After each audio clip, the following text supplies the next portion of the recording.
this is Overboy, and I'm going to be doing my spoiler review for the new movie Joker.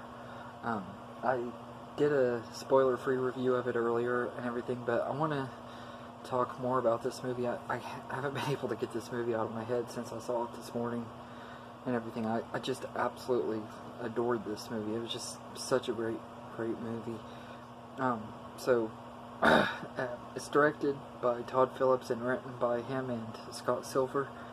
And in the beginning of this movie, Arthur Fleck, who becomes the Joker, is working for a clown company, doing different odd jobs around Gotham City as a clown. And at the beginning of this movie, he's holding a sign for a store that's going out of business, like twirling it and dancing and stuff, trying to get people to interested in going in the store. And a group of thugs steal the sign from him, and he chases them to this alley and everything, and they hit him really hard with the sign, and the sign busts into pieces and everything, and then they jump him and beat him up and everything, and it's kind of brutal and everything. But so after that, he gets in trouble at his job and everything, because they think that he stole the sign and everything. They said that he ran away and stole the sign and everything when he didn't. And he pretty much gets a warning and everything. And one of the guys at where he works gives him this gun to protect himself and everything. And then he goes home and find out that he's staying with his mom and taking care of her. She's older and sick and everything, and he's has a crush on his neighbor, played by Zazie Beetz from Deadpool 2.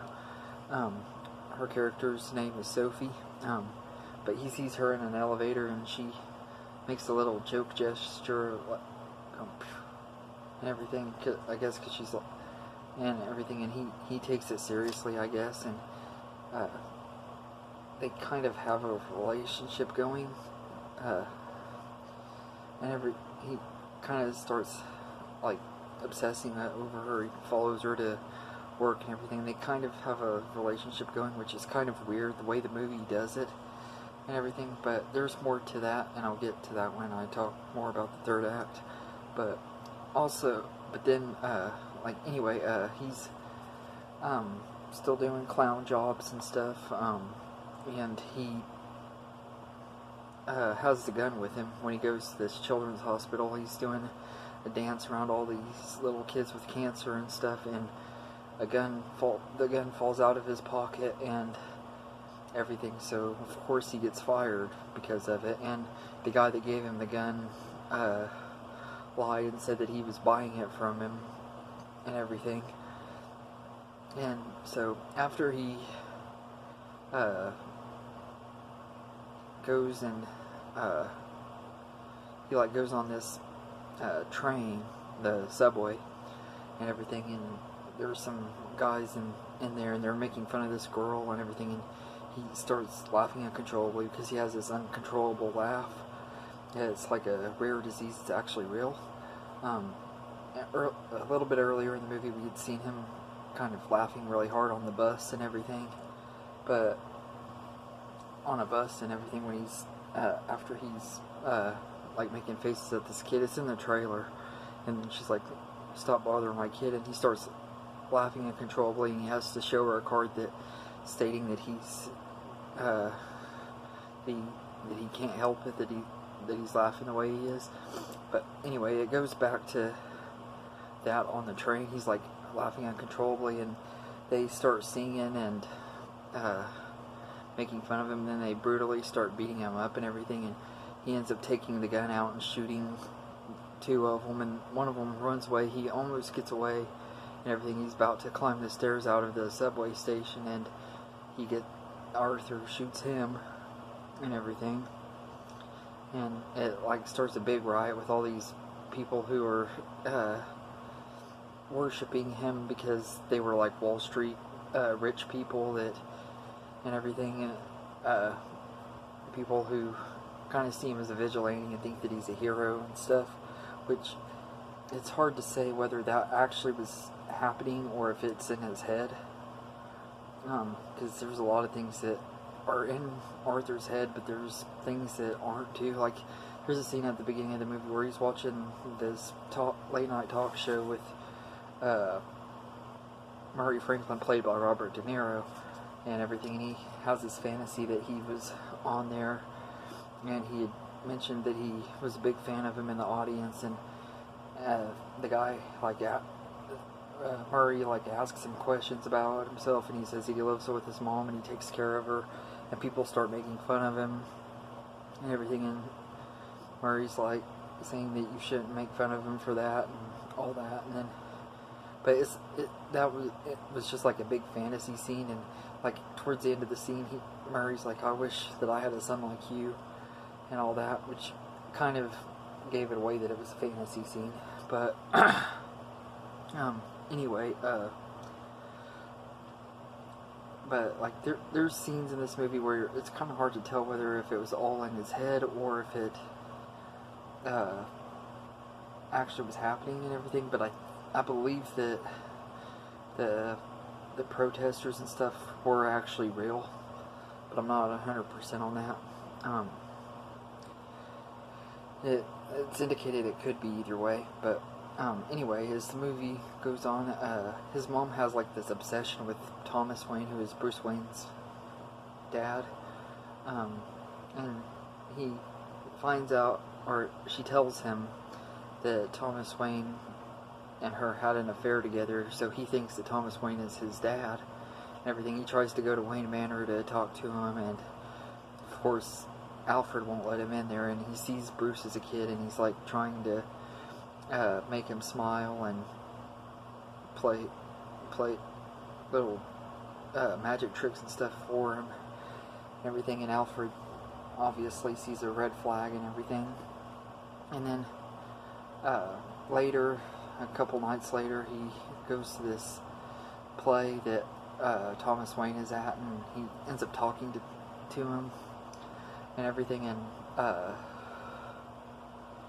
everything, and Thomas is like, your mom was psychotic and crazy, and he was saying that he was adopted, that he wasn't even her son, and much less his son and everything. And so he goes and gets the records, and he finds out that his mom is actually not his mom and everything, and he was adopted, and she, in the meantime, she had had a stroke and she was in the hospital and everything. And this is also when we find out that Sophie is not really his girlfriend.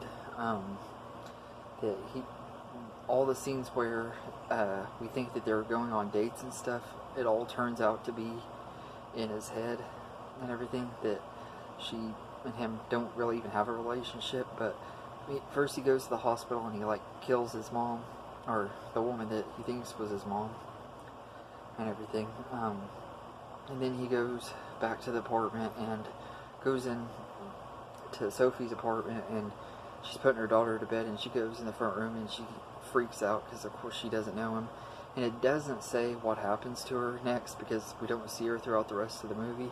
It's indicated that he might have killed her, but I don't really know, because I mean there's like, you can see the like flashing lights from an ambulance or a cop car outside of the building and everything, but it doesn't really say for sure if he killed her or not. I just took that as a hint that he probably did. And then a little bit later in the movie, a couple of the guys from his work come in to his apartment. They find out that he, because of his mom dying, and they're like, we're really sorry and all that, and one of them's the guy that gave him the gun, and he ends up killing that guy. And the other guy's like this midget that he got along with at work, and he tells him that he could go. He lets him go and everything because he says that he was always good to him and everything. And in the meantime, also Arthur had done some stand-up at a comedy club and got noticed by Murray Franklin, and he had like shown clips on his show pretty much making fun of Arthur and everything. And after finding out that people seemed to be interested in him, he invited him onto the show, and everything, and Arthur started, or decides to start going by the Joker by that time. He's kind of becoming more crazy and everything. There's a lot of people dressed up as clowns doing riots and stuff in Gotham City and everything, supposedly because of the thing he did, which, like I said, it might have been in his head, it might not have been. But he goes on Murray Franklin's show and he asks him to introduce him as the Joker, which that's in the trailers too. He brings him out there, and he talks about how he's the guy that killed the people on the subway, and they can't really, you can tell that nobody really knows whether he's serious or not and everything. And then as their conversation goes, it keeps getting weirder and weirder, and then he shoots Murray in the head and everything. Everybody's all shocked and everything, and then he shoots him a couple more times, and he goes up to say something to the camera, but it cuts off and everything, like they had cut it off from the station, and you see that he's like become famous and stuff on the news and stuff, and he's being transported to Arkham Asylum, and some of his followers, like, there's riots going on with his followers and everything, and they help him out of this police car and everything. And while the riots are going on, Thomas Wayne and Martha Wayne get shot in an alley with Bruce right there, pretty much indicating what happens with Bruce Wayne and everything, setting that up. And then it cuts to Joker now being in Arkham Asylum. He's talking with a therapist and everything, and it's indicated that he kills her and everything, because when he walks out of the room, and it looks like he's trying to make his escape and everything, and he has like bloody footprints walking down the hall and everything, and that's pretty much how the movie ends. They pretty much indicate that he's fixing to try to break out and everything. But this movie was just, it was super crazy, but it was great. I love this movie. I love everything about it. That all of the stuff was just so great. The performances, especially by Joaquin Phoenix, his performance was so great and everything. He's like really, really crazy, and the portrayal of the mental health and stuff like that is just really well done and everything. Robert De Niro plays Murray Franklin. I think he was pretty good too. I don't think he was like extremely great, but he was good. He fit the role, I mean, for the scenes that he's in and everything, which I think that his character was kind of a callback to The King of Comedy, which he starred in, I think, in the 80s. That was directed by Martin Scorsese. A lot of this movie has references to Martin Scorsese. It's like a big love letter to him and everything. Like, you can tell there's references to Taxi Driver and The King of Comedy, and even since some other ones throughout the movie, but mostly those two. Frances Conroy plays Penny Fleck, and she's good too. She fits the role perfectly. And Brett Cullen plays Thomas Wayne, and he's good too. I also liked getting to see a younger version of Alfred. He did a good job and everything, and the kid that played Bruce Wayne was good. But I liked it, even though this does have some connections to Batman and everything. This is pretty much a full Joker movie. This is all about like the origins of the Joker in a unique, new way and everything. And it's like a character study. I love that about this movie. Is like this doesn't feel like your typical comic book movie or anything like that. It's like a character study of one of the best comic book villains of all time. Personally, my favorite comic book villain of all time and everything. I love this new take on it, and I think that Joaquin Phoenix should get an Oscar nomination for this movie. He really should. I really think that that Todd Phillips would deserve a Best Director's nomination, and him and Scott Silver should get nominations for their screenplay too. I really hope that they expand with this movie, make sequels, or make more movies set in this universe where they have these realistic portrayals of different characters. I would love to see them do Catwoman and Penguin and the Riddler like that. I think if they did movies like this, and everything. If they made their own movie universe with Joaquin Phoenix and these other and bring other characters into a realistic world like this, I think that it could rival the MCU and everything. But I would love to get to see Joaquin Phoenix return.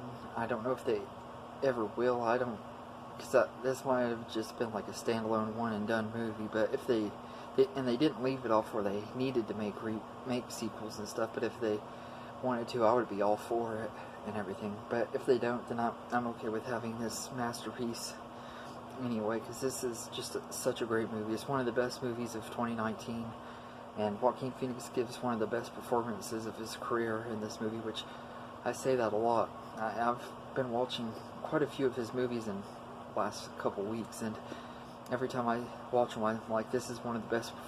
He gives one of the best performances of his career. It's just, he's such a great actor and everything. But I absolutely love Joaquin Phoenix in this movie, and I definitely would recommend seeing it just for his performance alone. But if you're a fan of the Joker and everything, this is a really unique take, and I definitely would recommend it and everything. But I love how, like, you don't know what stuff is real and what stuff isn't. Like the whole thing with Sophie kind of caught me off guard, that it was just part of his head. I mean, I knew something seemed weird about their relationship. They didn't really go much into it and everything, and it made sense once I realized that it was all on his head and everything. But it was just kind of weird. Like I didn't see it coming, but then again, I kind of, it's hard to explain. Like I said, I didn't see it coming, but then when it happened, it made sense to me and everything. And like I said, this is just a really good movie. It does have some social commentary in this movie, but it's not like front and center and everything. I like that about it too. And I just think this is a really good movie, and I definitely would recommend it. It's definitely going to be really high up on my end of the year list, and I'll be making quite a few of my movies of the decade list that I'm going to be doing at the beginning of next year as well. So, and eventually I am going to do a video where I rank the Joker actors and everything. But I'm gonna wait till I get this one on DVD and then watch all of the Batman movies with the Joker, theatrical ones, which would be the Tim Burton Batman, The Dark Knight, Lego Batman, Mask of the Phantasm, and Suicide Squad.